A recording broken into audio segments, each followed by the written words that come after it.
Dude, we're creating an entire ecosystem for AI right now to like benefit mankind. The specific market opportunity is not as important as the strategy behind why that market opportunity makes sense. These market opportunities would be distributed extraordinarily quickly. Maybe not extraordinarily fairly, but extraordinarily quickly. A huge opportunity that's probably undercapitalized right now. Dude, well, a huge welcome. Happy 4th of July, Nick, Saint Nick. How's it going today, sir? Happy Independence Day, my totally non-American brother. I'm doing fantastic. I was just on a call with like 8 Americans, and not a single one of them had a loud American shirt on, and I was deeply disappointed, bro. Like, am I the only one that's taking this thing seriously these days, dude? What's going on? Dude, it's cultural appropriation, Jack. You can't just get away with this. And dude, you throw me in handcuffs are much worse than that, dude. I tell you, like. Well, that's cultural appropriation too. Dude, yeah. Dude, as long as you look great doing it, you can do whatever you want, man. I think it's all cool. Sure, How's sure, your week been, bro? Anything cool and exciting? Yeah. Things are going pretty well over here. So my main focus over the course of the last week or so has been publishing live agency building on my daily updates channel. That's my second. Okay, cool. Basically, Sweet. like, I think that there's like, I think that there's no doubt that there are 1,000,001 people that are now capable of building N8N and Make.com and no-code flows. So it's like, where does the value move up in that value ladder? I think it's obviously where, to be honest, it's always been, but specifically for content, it's in the sales flow. It's in like generating of the opportunities. It's in like demand and stuff like that. So I was like, well, why don't I just do that live on camera and show everybody proof through the pudding? And I've just been doing that. It's been freaking sick, dude. Like, I've really enjoyed it. I'm like back in the zone. Like back in the day when I was scaling my agencies, I was doing like tons of outbound calls every day, like 5 to 10. And I was just like always like in the zone. I was like recording Upwork applications and Loom videos. And I was probably like interfacing realistically outbound with like 30 to 50 people a day, I would say. That's awesome, dude. Like personally, and then like my cold email campaigns were hitting hundreds, if not thousands of people. And like, dude, I was just like in it. You know what I mean? Like, when you're just like in a really social thing and you just like, you're vibing and you're in flow all the time and it's great. Well, I'm basically doing that again. It's just now I'm doing it from a much more financially privileged position, and then one that's just like not scarcity based and it's like mega abundance based. And it's just so cool. So yeah, I've been documenting it all. I mean, it's presented a few problems like customer data and stuff like this, which is kind of freaking annoying to wrangle. But I think it's going to end up being probably one of the more high-level content plays that I've ever done. Dude, that's cool. So that's going to be daily. Have you got like a stop date on that? Or are you just going to keep on going? Basically? No, man, I'm just gunning by the seat of my pants. Like, I think realistically what I'm going to do is, for the last week I've shown demand gen and lead gen, and I've generated something like, I think 22 leads. 24 leads in the last 5 days, I think. A lead here is expressed as somebody that I've acquired totally cold that has responded in the affirmative to my outreach saying like, hey, this sounds really interesting. Can we chat? So generated these leads now. So the next step is obviously moving them down to the sales call. So then I'm going to have a bunch of sales calls. And then this cohort, I'm then going to convert a couple, and then I'm going to, have a couple of clients. And then what I want is just to show what like the fulfillment and the build process looks for them, and then the delivery process as well. Maybe retention. The big issue I'm struggling with, maybe you can help me with, is like, man, how am I going to like, I don't know, like obviously I'm going to be filming all this stuff with the client. So like, how do I like get their okay on that? You ever think about stuff like this? I haven't really thought about that. Anyway. Well, the way they tackle it in other industries, said, dude, FYI, I'm a pretty freaking big deal, right? Well, this has been recorded. And so, dude, actually, if we do go ahead together, by the way, I can give you like X% off if you're happy to like be on camera and show. Oh, but also, by the way, issue a load of free marketing. So do you want free marketing and like a X discount? Does that sound cool? But like, yeah, fuck it, 100%. Yeah, that's fair, actually. That's a good way to align incentives. I mean, like the thing is, I'm trying not to sell with my social proof. So I think what I'm going to do is I'm going to like, get them on the call, and like halfway through the call, when I hear that things are going well and they're very interested and they're asking me the sorts of questions that are typically lead to sales, then maybe I'll put that in front of them. Like maybe when I'm doing the price objection stuff, hey, listen, like, if I have some sort of price objection, I can actually drop that. And I could say, so for context, like I run a YouTube channel at about 150,000 subscribers. It's a really important thing for my following base to see how these sorts of deals materialize. I'm like moving into business strategy and consulting. I understand that cost may be a little bit too much for you, but I think we can probably make something work regardless. You want a bunch of eyes on X, Y, and Z. I obviously want a bunch of authentic, like sales conversations and high level strategy. Could we do this, assuming that you're open to some sizable ass discount? Or maybe I'll like send them some. But the thing is, I don't want to like send them like an Amazon gift card. I would close them cold, And then you can then buy the permission, ask for the permission. And if they say no, then you can buy the permission. I gotta lie. If they say no, I just don't want to do it. You're like, oh, well, I'm having second thoughts now. Yeah, exactly. Sign the agreement. Nick can pull out at any time. Anyway, yeah, that's it. That's what I'm focusing on, Jack. That's life principle right there. Dude, what really about cool, you, man. Email is a big one, which is really cool. So got that rocking and rolling right now. YouTube strategy stuff. So I've got like a couple of different consultants that I'm working with. Both have very different angles, which is quite interesting, and they attack it from slightly different perspectives, which is cool. So if you see like two like wildly different thumbnail styles, it's because I got two completely different consultants. The only risk I run with this is that I'm probably going to lose out on viewer continuity, like in the sense of like if you watch consultant A video, I'm not sure how that's going to really connect with consultant B video. So that's the only downside of the strategy I'm doing, because I've got two different complete, and then I deny myself from throwing a third video in there. So, just to make it even more chaotic for its own sake. So that's the only risk I've got. But basically, dude, YouTube, the consulting is good. I'm venturing into the world of, which I've never done before, which is like paid ads. I've done paid ads before, but now we're going to look at what that looks like in practice, which is cool. An email. Yeah, it sounds like I'm taking on 16 different channels, dude. But yeah, dude, makes perfect sense. The weird thing about paid ads, bro, is like the only people that ever seem to make money are the guys that sell the ads services. It's a wild industry. Yeah, it's a really wild one. It's very incestuous in that way, I would say. Completely understand that. It's like, but to be honest, like selling the promise of some sort of B2B thing, that is the easiest thing to like guarantee, or not guarantee. Well, maybe they guarantee, I don't know, like a return on investment for, right? It's like, oh, like if you do X, Y, and Z business thing, I will give you the ROI. And ads is like the purest ROI there is. It's literally just money in and then money out, especially if you just go performance or you go affiliate. Dude, I was going to say about your testing different YouTube ad approaches, like that sounds great. You're basically in that like iteration phase right now. And I think that as we see with any sort of iteration or R&D phase, like results while you do the iteration or R&D or whatever tend to like be the average of all the approaches, and some of the approaches suck, some of the approaches are okay, some of the approaches are awesome. So on net, it's going to be like in the middle. But when you find the winning approach, or the series of winning approaches, then it's like you just instantly level up, and all of your content's going to be that much more viral as a result. Because I saw one of your videos, and it was like trending as hell. And you just dropped this recently. I think it was the AI operating system. Yes, exactly. Dude, it was sick. Oh, thank you, bro. Appreciate it. Appreciate the kind words. It was it's an interesting one. What I found is like really top of funnel content that like maybe people who've never built an N8N or make workflow before, naturally that doesn't convert like off the bat. I think that's like a audience building piece of content, actually, like really like high level, and they've got to kind of like touch you, feel you, pat you on the shoulders for a few videos, and then that transition. So like I think some of these ones need time. But yeah, it's interesting, dude. Yeah, YouTube game did the rabbit hole always gets deeper and deeper, right? Yeah, totally. Yeah, man, 13.5x. Holy shit, this thing is bumping right now, dude. You're going viral as hell with this. No, that's crazy, dude. Yeah, it's cool, man. That's what I'm talking about, man. Jack, over the course of the last couple months, was like, I got to get more into this YouTube strategy. I got to like really dial down this stuff. And he drops this sniper rifle strategic bomb that gets like 73,000 views. That's what I'm talking about, man. That's it, dude. And I didn't even wear my American freaking tank top. My 4th of July thing. So like, it's bopping because of that, dude. It's crazy. Well, dude, speaking of bopping, dude, we're talking about SaaS actually. So I think like one of the ways that like we wanted to like this podcast should feel like obviously super educational entertainment, obviously did, but it's also like realistic conversations that we wouldn't actually have. And we were talking about this like really cool SaaS, and it's actually my belief. Now, I've not done a SaaS outside of the agency stuff that we do and the education stuff we do simply because of focus. But there is one like I think vertical opportunity that I think is so freaking sick, and I just see the potential in it. And that's like voice. It's a voice AI, it's transcription. So it's the sort of thing people might know it as Whisperflow.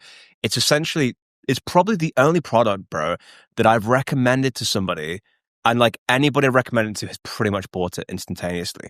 My question to you, bro, are you using these voice transcripts, right? And what's your thoughts on this whole thing? Because I think it's got this kind of business has a lot of value to it, I think. I think the reason why it has, and I'll answer that question in a sec, but I think the reason why it has so much value is because we have been stuck with the same input method for QWERTY keyboards Oh my for like gosh. the last 100 years. So it was our input method back when we were using the typewriter. It's our input method when we were stuck on terminal screens. And it's still our input method now. For the most part, people are constrained by how quickly they can move their fingers in a certain pattern. And you speak faster. You speak 150 to 200 words per minute. If you're super crazy, you know, like you speak like 250 words per minute, blah, blah, blah. If you're a madman, yeah. Like an auctioneer. So most people type like 50. He could speak 250. That's 5x right there. So what you're doing is you're multiplying the bandwidth, your input into a system by 5x. So I think that's the main thing. It's funny you're mentioning this, dude, because I actually had a call with like one of my best friends last night. Just while I was like walking around my apartment. It stormed really heavily in Calgary, so like I had to like run indoors, and like my concierge person was like, "Are you soaked?" But while I was doing all that, I was like, "How fast do you type?" Like while it was like thundering in the background, he's like, "I don't know, like 50 words a minute." I'm like, "Dude, you got to get on this whisper flow shit." So That's like hilarious. he downloaded it, and like I imagine he's probably having a lot of great success with it now. But yeah, basically everybody I've ever recommended a tool like this to is just so bought on. And I use these tools pretty often. Now, I'm a fast typer. You know, I spent my youth playing RuneScape and World of Warcraft and just brutally shitting on people. So the comparative benefit for me is lower. You know, it's like 1.5x probably. But I think for most people, it's like 4, 5, 6x. And like they should definitely consider using it. Dude, it's the abyssal web of communication now. Do you know what I mean? Like you hit the button and you just yap and it appears. It's like, you are right. Like 5x is your output. And for me, dude, it saved me a 6 ton of time. The vision, I think with this, like, and the style that I'm considering is like, I think the 3 core levers we talked about, it's like, I think it's security. In other words, it's like privacy, which is if I'm messaging, like, if you're messaging your side chick, I don't know what you're doing, Nick, on your WhatsApp, but whoever you're messaging, like, you don't want that going to some kind of data leak. Speed, because it's a pain in the ass. If it's slow, it's got latency. And then intelligence, which is this idea of it kind of, because I think one of the biggest opportunities is going to be context, actually. That is the biggest thing over the next couple of years, like context-informed outputs. So when I say something like, whatever it is I message, like if it knows everything I've said, the outputs are going to be significantly better. OpenAI strategically trying to align with the context, because the context windows, I mean, like, it's just a pain in the ass to continually keep on adding the context in every single conversation. So I think if you can MVP have it like that, second level is actually, I think the direction is to make it agentic, to be honest with you, where it can perform things for you. Like to kind of be what Siri should have been, where you'd kind of bark commands at it and it will just go and do the thing because it already knows. And by the way, here's a critical part in it. It's the data. It's the fact that like it captures data on everything. There's nothing that would capture data on WhatsApp and on email and on school and on like even OpenAI. Every single data input flow is owned by the app, and so the app has the best possible context exposure. Man, I wonder how you could do that in practice. Just thinking through this. So you have this tool, and it's like, you know, a whisper flow style thing. And then what it's like takes a screenshot of your page every 30 seconds. Like what's the 80-20? It takes a screenshot of your page every 30 seconds. Yeah. It like OCRs all the text on it. And then it like summarizes it and then puts it in some big DB or whatnot, maybe some RAG or whatever. And then, you know, we're obviously optimizing for like latency and lookup times. And then every time you say something, it does the transcription through some stream whisper thing, probably, because that's like the most intelligent model. And then what does it do? Well, I would say it screenshots when the text appears at the moment, so it knows, this happened in this platform to this person. Interesting. And then that then goes to a database. Yeah. And then for privacy reasons, like you can't store any of that stuff. I mean, we're talking like basically live 24/7 recording of every, because I mean, dude, we can use computers for everything, right? It's like everything you have ever done is now going to be sent to that app. Well, maybe it's saved locally on their computer. Encrypted. Make it their problem. Yeah, so it's a Mac, because I think the MVP, like, because you can do it on your phone, you can do it on your laptop. I think the MVP would be a Mac app, because I think that's also like really aligned with like your core first user. Yeah, I mean, like, I don't think is Whisperflow GDPR compliant? I don't know if it is. Like, we've got really weird rules in the EU. But if the user's storing the data, I mean, this is a technical question to like figure it out. But like, I think in theory and principle, once you get past the data storage bit, whether that's done locally on their device or what, it'd be faster if it was locally on the device too. You'd probably get some speed gains. Yeah. Dude, it'd be insane. It'd be absolutely insane. Yeah, I really like have to download a local model or something, dude, like local whisper. And like, you talk about like the ideal first user. The ideal first user is not going to be running like some crappy 9th generation MacBook. They're going to be running like the new up-to-date stuff in the last couple of years. So realistically, you could probably have like a local like transcription model that runs blazingly fast that you download alongside the app, run it locally, and then also store all of the context locally. And you could like, I don't know exactly what the development process that would look like, but like because it's local, no latency, you know? No latency. And it's like, you talk about generations 3, 4, 5, 6, right? It starts to predict behavior. Like, hey, you didn't check in with your best friend. You normally do that on Tuesdays. Okay, I don't know about all that. Hey, you didn't check in with Jack Roberts. Yeah. Who's the owner of this app? Yeah, like Jack. Yeah, it's like, but it's like, I do think when you give it that level of context, like the quality of its outputs can go crazy. I mean, like I think you can get 0 to 1,000 users pretty easily, only doing transcription and just doing that. Okay, I really think, and I think it's a good hedge that would require little time, just mainly strategic stuff, maybe a bit of capital stuff, and then media distribution. And I think I really, dude, I really think this could kick ass. I really do. And it's just like what I'm saying, bro. I'm like, you're pitching me on a SaaS idea. This is how to pitch a guy on a SaaS idea, by the way. One-on-one, yeah. But dude, it's like on all the levels, like I've never had something I recommend that people just go, yeah, because it's an instant time save. It's ridiculous. So I want to say, dude, it's like I'm really bullish on it. To be honest with you, I think like, yeah. I mean, the beauty of it is it just wouldn't be any time commitment from me either. It'd just be like an hour or something. I mean, I'd throw XK and a few Red Bulls at some kind of like developer or something, and just like lock them in the room. You're speaking my language here, man. It's like you're like deconstructing all the things that I care about. Can you show me your sales script for pitching me on this? You just went to the funnel, man. You just went to the funnel. You're like, yeah, I wouldn't even really take that much time, just like some high level strategy. I'm like, yes. Those are all my needs. That's it, Nick. Now you've said yes 4 times. You know what's coming next, right? For today only, Nick. If you sign up before 6 o'clock, what I can do for you, Nick, I can get you special founder access, bro. Dude, you know that all the listeners of the podcast would be our first customers, right? And anybody here would get some super special promo podcast link. We did like, because if we get a few like guys together, like I'm thinking 40% lifetime affiliate things, right? And so like everyone who promotes to their audience, it's like you get 40% of your own audience, right? So you're getting 40% commercial, the 60 goes to like the company, whatever. And then also for like aggressive affiliate for everybody else, you get 40% lifetime recurring. It's what happens on Score. I think circa 50+% of all new communities are referred on Score. It's an insane growth strat. Go high level does it really successfully. And it's a SaaS. It's such a good diversification from like other stuff. And people would love it, dude. I think I get questions about it on YouTube, by the way, when I use it. How crazy is that, man? No, I completely understand that. Me too. I have people being like, what's that little bubble at the bottom of your screen? And I'm like, well, let me refer you to somebody else.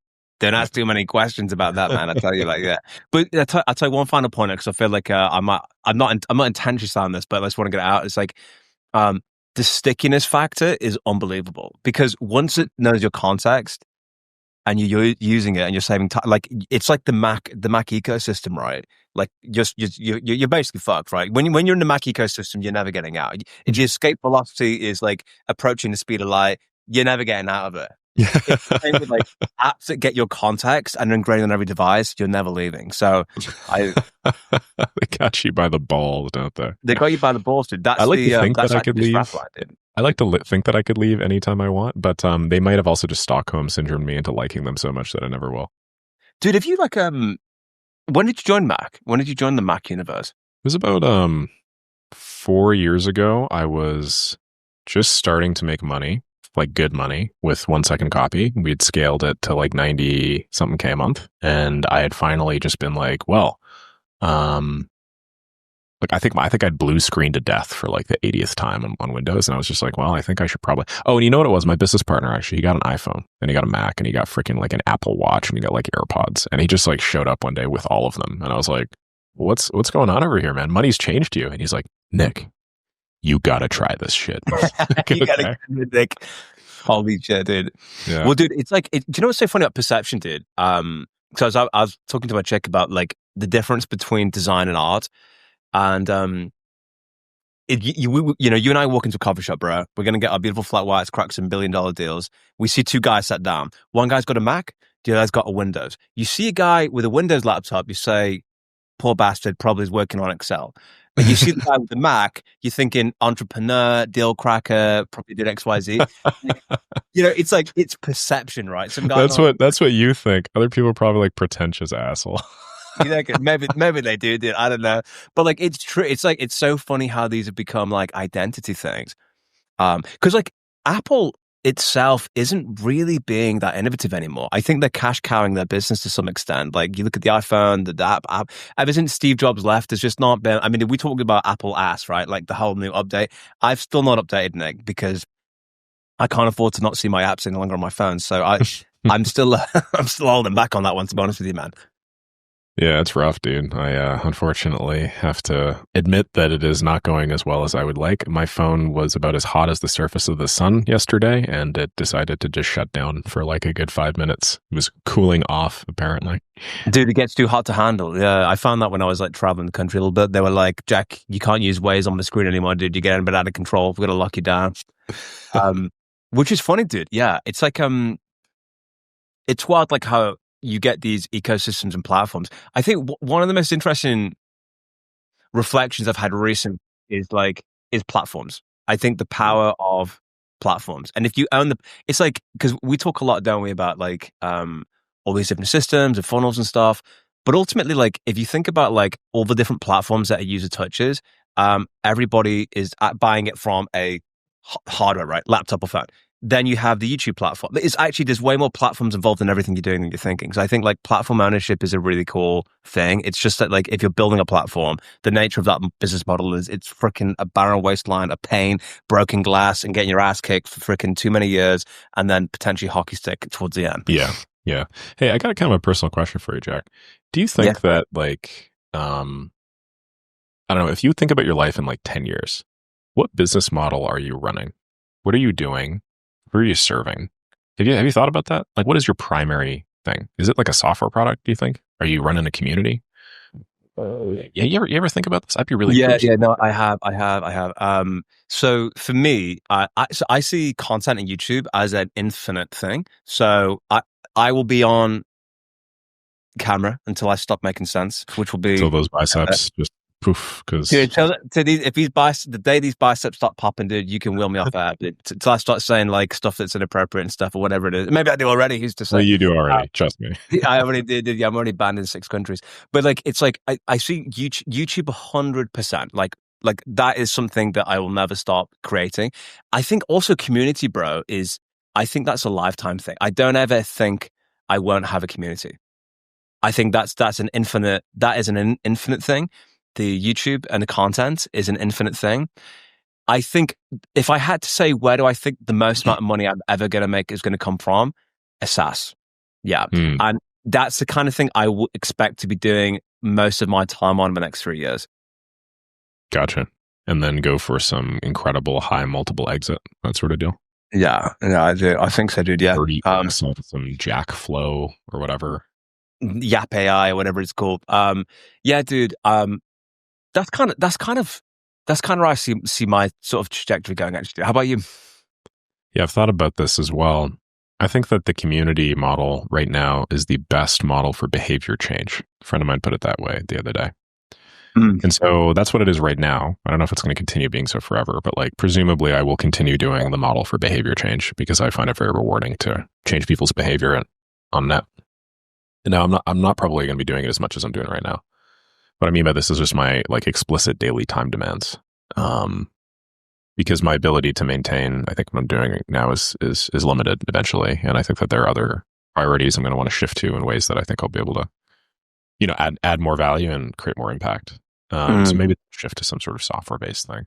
When I was young, like really young, I had this dream. I was like, I'm going to be a billionaire like Elon Musk. I'm going to start like a rocket company, some sort of hardware thing.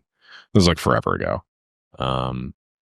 These childish dreams of mine slowly died year after year because like, oh shit, I don't know how to start a rocket company. Oh wait, I'm kind of poor. Like, I need to pay for my ramen today, Absolutely, dude. But like more recently, like I'm seeing that like you don't actually need that much in the way of financial means. You just need like some level of stability. And then as long as you have like an idea, ambition, persistence, and like the right set of interpersonal skills, like you can actually make like pretty amazing things happen regardless of where you are. So I am thinking about like something cool like that. I don't really know what that would look like though, to be honest. But yeah, like I think that I could do that while also inspiring that behavior change. And then like YouTube and whatnot is a fantastic medium, and I can't see why I wouldn't continue posting on it. Well, this is interesting, dude. The guys that you saw the thing, they bought back a direwolf, right? Like Game of Thrones direwolf. Yeah. The guy that did that is a freaking bro. Like, I don't just mean in the kind of figurative sense. Like, he's not a scientist. He was some guy, with a can of Bud Light, watching a movie. So wouldn't this be really freaking cool? Yeah, all right, let's do it. And then they assembled the team and they did it. But the guy himself's not some kind of crazy scientist. So I think like it's the vision, right? It's a visionary. And like, this is the strangest thing. It's almost like is the visionary. Your job realistically is to kind of make sure that the team executes the vision and they're all working on the highest leverage thing they possibly can do. Like, you don't really need to know. You can just buy in the expertise. But I think what it sounds like you're touching on, bro, is like that kind of like when you've really kind of solved the money problem, like in the sense of like, okay, like an additional X dollars wouldn't materially change how I feel. Then you're solving for like this deeper like thing you want to satisfy, which is like, I want to put my dog on the moon or some shit, like whatever the thing is, right? The entire time you're talking about that guy with the can of Bud Light, he like vibe CRISPR'd. He vibe coding. Why don't we just take this adenine and guanine and why don't we just do this and move it over here and I give him a little bit of this and I bring this over here, dude? Like, I know it's just on a freaking tape, like freaking crushed cans of Bud Light on the table and crap, dude. Yeah, 100%. Like generational run. Now pour some Bud Light on it. Pour some Bud Light. Yeah, I did. What if he had Bud Light in his fur, like just like tattooed on his head or some crap? Like, yeah, that'd be sick, dude. It's it's like it's just gene editing, dude. It's possible, right? So I do think that is really cool. It's like the thing with community though is like, I love it. It's like you're a central part of it. Like if you built a platform like YouTube, you could eventually sell YouTube, right? You don't need to be on YouTube to do that. So I think software has this like infinite leverage to it. I don't know AI is going to do its thing, but I still think realistically in the midterm, there's still an insane opportunity with that. Because you still need to understand business and design taste and how to build. You're just faster at doing the building when you know what you want to do. I think that AI makes good people better. And it just kind of amplifies all your current skill set. Do you know what I mean? Absolutely. Yes. Yeah, and I agree with you on the good people better. Good people better. People that I think just don't have skills to begin with, they do struggle because AI is not perfect. It is a mirror. It's a reflection of you in some way. Yes. And it's like it's a reflection of you. So that's double you, if you're good, then you're great. And then if you're bad, it's like you're just still kind of mid. Yeah. Yeah, dude, 100%. So dude, what's your thing? Did you get in rockets then? Is that the 5-year strat? The rocket scientist? I love the rocket scientist thing, dude. Actually, before we go into that, dude, I want to touch on YouTube because this is a good long-term thing. Okay. If you look at, let's look at the biggest media things. The biggest media touch points, actually, I think at the top become podcasts. How do I know this? If you look at what drove the elections, Trump, it was podcast runs, right? You go on TV appearances. So ultimately, YouTube is just media distribution. It's just that YouTube's an accessible way for you to get that if you're starting in your mom's basement, with chips and Doritos on your keyboard. It's the quickest way to do it. But it's just like there's more routes emerge to the same outcome, which is Elon Musk doing a town square, or he just jumps on CNN or just some random interviews. It's just all eyeballs that get distributed, which weirdly enough end up on YouTube anyway. So if I think about how I consume, if I was consuming Donald Trump or Elon Musk, take a 4th of July example, it's through the medium of YouTube, but the content's created off platform. Yes, no, that is a good point. I think syndication is important as well. Like you can create something on YouTube that is good for YouTube, and then the thing is YouTube just has so much overlap with all these other platforms. Like it's the richest media source. So YouTube is video and audio, and then you can like syndicate that over to like Spotify or Apple Podcasts or whatever as well. So like it makes sense to focus on that long form top content like podcasts, let's say, because then you get everything. Think about it. If you record a podcast, which we are, if you get like YouTube shorts from the podcast, you can clip them into Instagram Reels. You can clip them into TikTok. What is TikTok? TikToks? Does TikTok have a thing? Instagram Reels? Into YouTube TikToks. Shorts? Into TikToks, yes. So you can record them into TikToks. And then, same thing. You could repurpose them, and then you could post it on Apple Music. You could post it on Apple Podcasts or whatever, Spotify. You could post it on like one of those big podcast aggregators. You could take like a podcast, and then you could chop that up into some sort of compilation thing with great ideas. It's like partnership. Typically, you have multiple people on, so then you have immediate like distribution onto both channels. You have like both people. You could also weave things like sponsorships. Not that I think you and I are going to do so, but you could weave things in like sponsorships for monetizability purposes. It's long form, so you build a lot of character. It's like crazy, dude. It's crazy. It is. And this podcast is not brought to you by Bud Light, the freshest beer. The refreshing taste of 7-Up. Actually, yeah, I've got a can right here. Actually, we're just taking a look. Yeah. We will absolutely sell out. Only product placement are these guns, baby. Bud Light's watching this. Reach out, please. That's hilarious, dude. So, dude, did you hear on the AI news front, by the way? So Cloudflare has halted non-consensual AI content scraping. I thought this was quite interesting one, actually, because like I've already started to, you've probably already seen as well, right? When you use different scraping tools, some websites don't play very friendly. What's your kind of take on the Cloudflare, the scraping side, dude? Any thoughts on that? The cloud clappening of 2025 will go down in history as a major pivot point, I would say. The whole 100%. Idea that like any AI things have to like pay money in order to access the site, freaking crazy, man. I don't see that working. I don't think that there's any hope long term for that sort of like page gatekeeping. Dude, we're creating an entire ecosystem like for AI right now to like benefit mankind. Why the hell would you try and like paywall and gatekeep and do all this stuff? I don't think it's, man. I think it's short term. I think Cloudflare is just, listen, I like Cloudflare, great company. I think they're just trying to solve like a short term market need, which is where agents will like en masse HTTP request pages and then run up some sort of server cost or whatever. And I think that's okay. But yeah, man, like this is just a small little hurdle in a giant race that will very quickly be toppled. I don't know. Those are my thoughts on it. No, I love that. Well, did you see the lawsuit of, I forget the specific names, but big airline company had their flights on, rival airline company basically scraping all the flights and arbitraging them for discounts based on occupancy and stuff like that. And they made a killing on it. The upshot of that was that the large scraped airline lost money. I think they sued them and they won eventually. So I do think long-term, we all win if we just let AI just take everything in a way. Like all the images. I mean, like Disney Sing Midjourney, right, bro? Like you saw that, right? That they were on about like, do I want to? But the thing is, dude, when they're locally hosted, what are you going to do? Like, I think it's cat out the bag type of stuff, dude. Like it really is. Like, what are you really? How can you possibly stop it? Like, once you get a model that's trying all this crap, and you can just admit defeat, run with it. Accept it's the new reality, and just get on board. I know there are people who say, I should own my blah, blah, blah. I just think the definition of ownership is changing.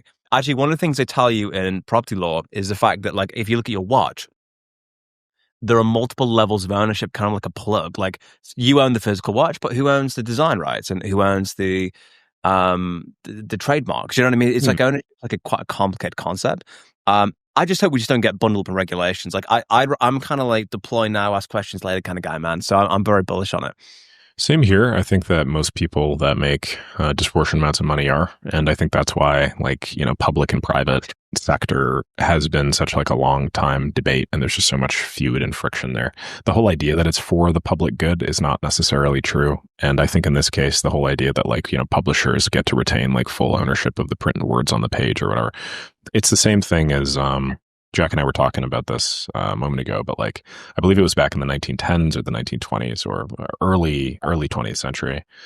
like the Gramophone was starting to gain popularity, and like, you were able to record a person's voice and then play it back later. And so there are newspaper clippings, you guys could find this, of like singing unions and artists and news commentators and radio speakers, like writing stuff like, this is abhorrent. This is anti-human. You're recording my voice and then playing a facsimile of me back to other people. Like I want, I don't want you to do that.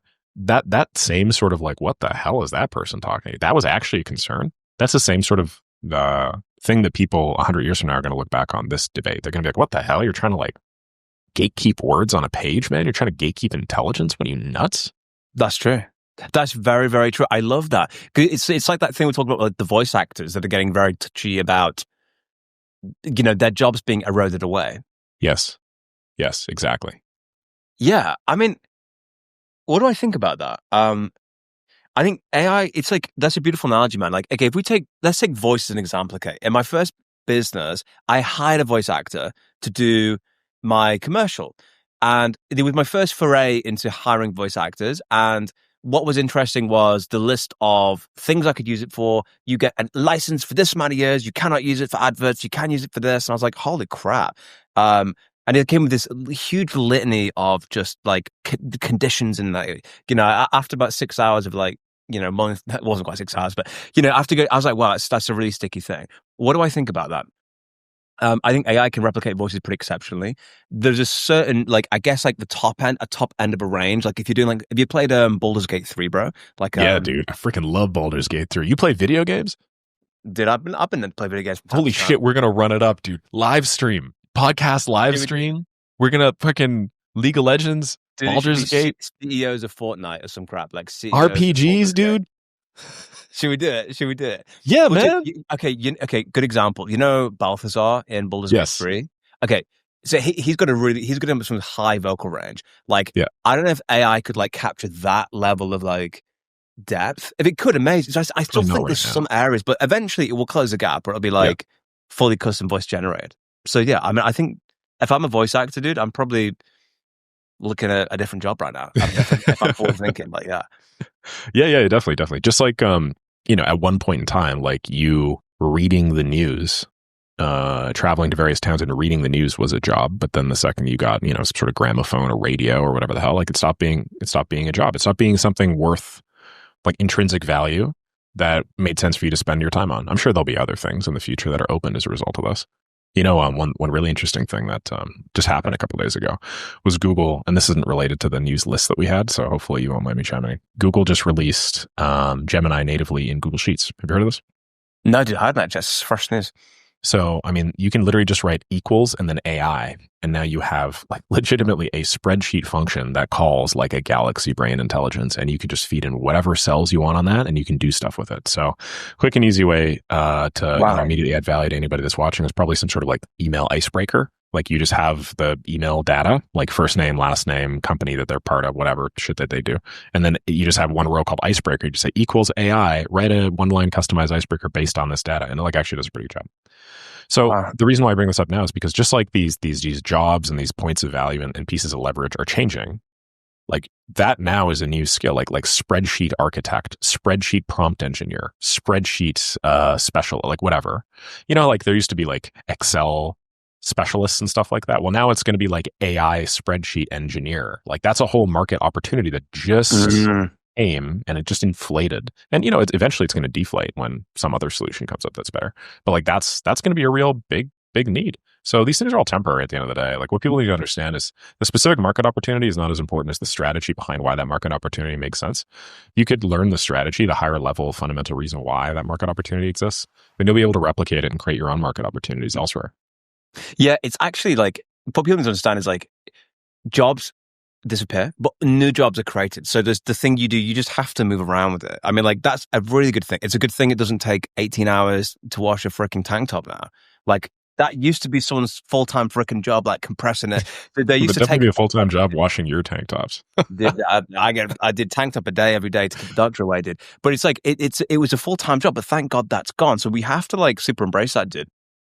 Yeah. Do you know, this is why I think it's like you make speculative bets, right? It's like, even with like, we bring it back to the AI SaaS thing, right? It's like some of the, like, you and I could sit down together, like with, some coffee and a big white sheet of paper and say, like, what do we think? If we had to make 10 speculative bets on like the opportunities and where it's going, we'd pick these 10 out of the 100,000, right? Like some of them probably, may not win, but like if you did 10 of them, you're probably going to have some massive winners. So it's like, it's good to be strategic and speculative in your time allocation, your capital allocation, and also like where you decide to build your skill sets. Like you've got to kind of look at the fundamentals and make those calls and stuff. And that's kind of where I see some of the SaaS stuff. I'm almost of the view that the risks of not doing it outweigh the risks of doing it. I mean, see the risks in the sense of, okay, you didn't gain anything from it, fair enough. But I just think like the time cost allocation, stuff like that is just so high. It depends where you're at though, right? Like if you're starting out, you're a voice actor, beautiful voice actor, and you're thinking, damn, I need to change. You want to focus on an income generating opportunity. So it depends on what level you're at and what you're thinking about. But I do think it's good. I don't think people are really thinking that strategically and openly about where the ball is moving. And the problem with that level of thought is that you can kind of just get eroded away overnight. Like I was watching a documentary yesterday, bro, on it's called like so in the UK we have this thing called Citizens Advice, which effectively is a non-private company that you can call them and say, hey, dude, I've got like $500 a month. I've got to make like these bills. I've got to pay these bills. What should I do? And they listen to everything that you say and they say, great, well, we're going to give you food bank vouchers. And we also recommend that you go and do this.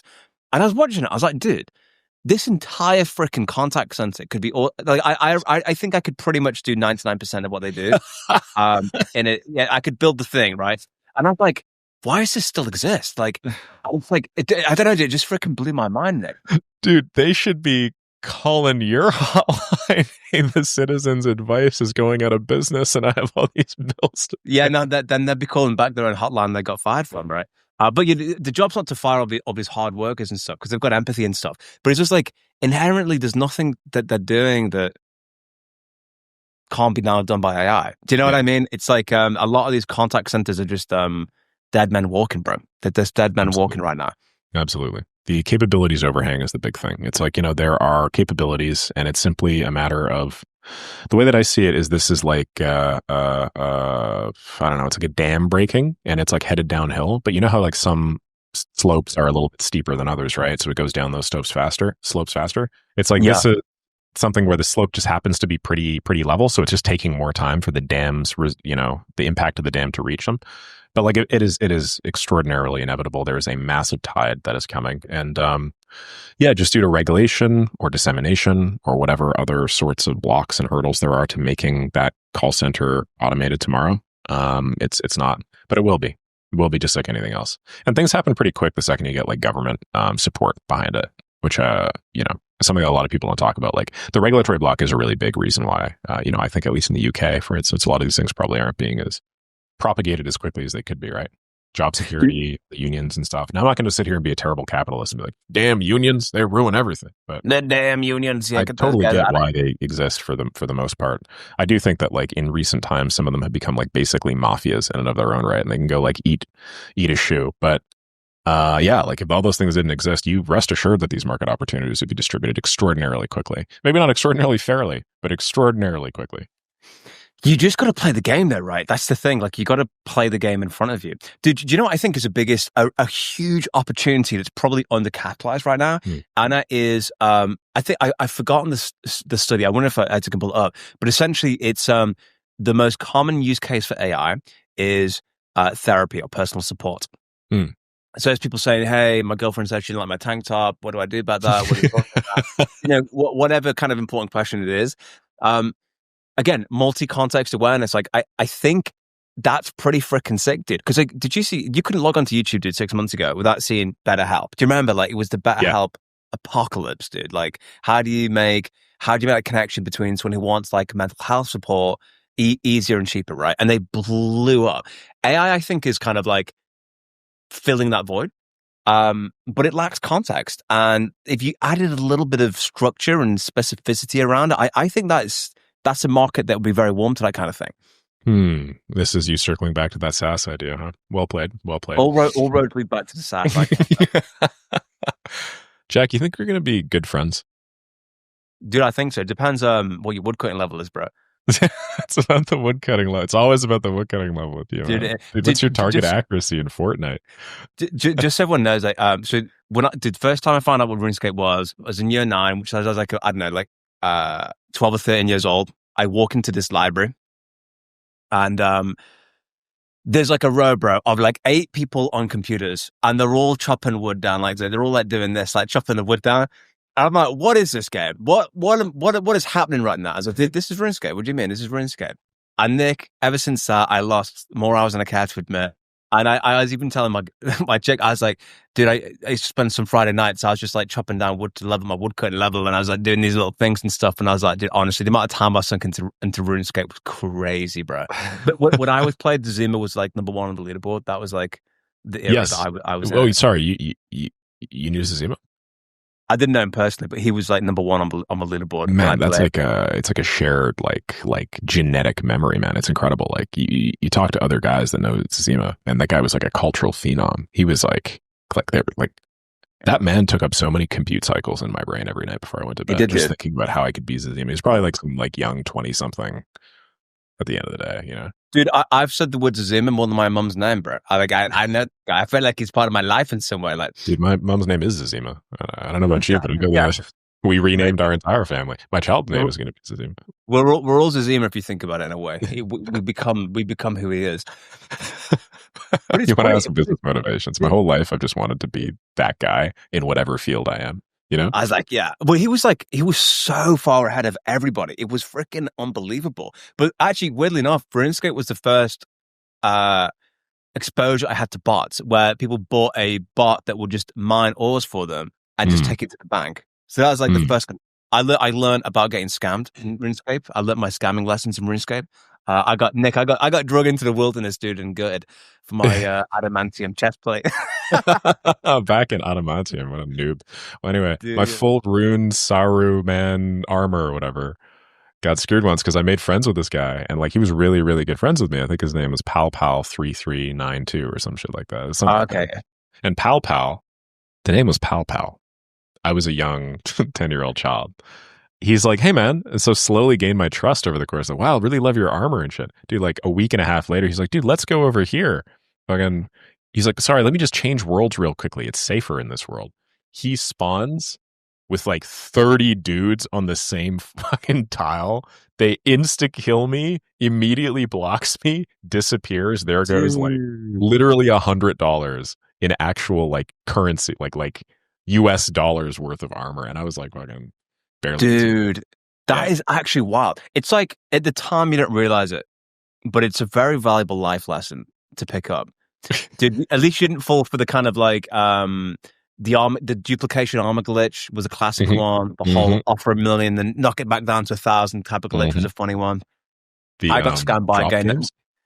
Which one's this, bro? Drop parties? You ever do a drop party? Dude, I did. Yeah, I did. With it, you pop in the balloons and what city was it? Verona? Oh yeah. Dude, it was crazy. No, it was really cool. I got scammed by a guy called Gary Berry twice. That was the worst thing about it, actually. Yeah, we were like the platform was like on MSN, I think, is where we had our little conversations and stuff. But dude, it's like it like you could just invest so much time in RuneScape. Like I actually watched there's a big video that was like a 3-hour breakdown on like, should you play RuneScape now or like the RuneScape, because they've got a new version of the RuneScape, right? Yeah. And what they've done really well, like, is they kind of like have, and I think this is kind of the business context of this, right? Which is like they weave in skill building, plus combat, plus quests. So you reach like a limit in one of them, so you cannot complete the quest until the skill goes up, and then the skill goes up, but you can't do that until you've So it's a lot of intelligent design. I think RuneScape's worth quite a lot of money as well now, actually, bro. If I think about it right now, damn man. I mean, Jagex way back in the day was definitely number one, but yeah, I had no idea. Could you sell RuneScape? Does RuneScape have a multiple? It's worth $500 million. $500 million? Yeah. I mean, like, just given the cultural impact, I figure it'd be worth more. Or maybe I'm just in a bubble and nobody that has been listening to our podcast for the last 10 minutes knows what RuneScape is. No. Did you have any party hats, bro? Any of the... I don't I feel like I might have bought. I was an entrepreneur in RuneScape. I had I had like 50 million GP at one point. I was buying and selling Rune Essence. I ran a Rune Essence mine.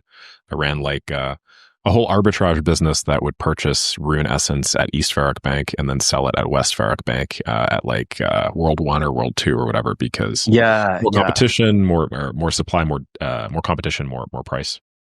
So that was like my first like look at what arbitrage really was. And you talked about botting. Yeah, I learned about botting because I realized that like there was this competitor that came out of nowhere and just started like doing the same shit as me, but he like 100 times faster, and he just like was capable of getting 10 times the Rune Essence. I was buying it for 20 GP per person.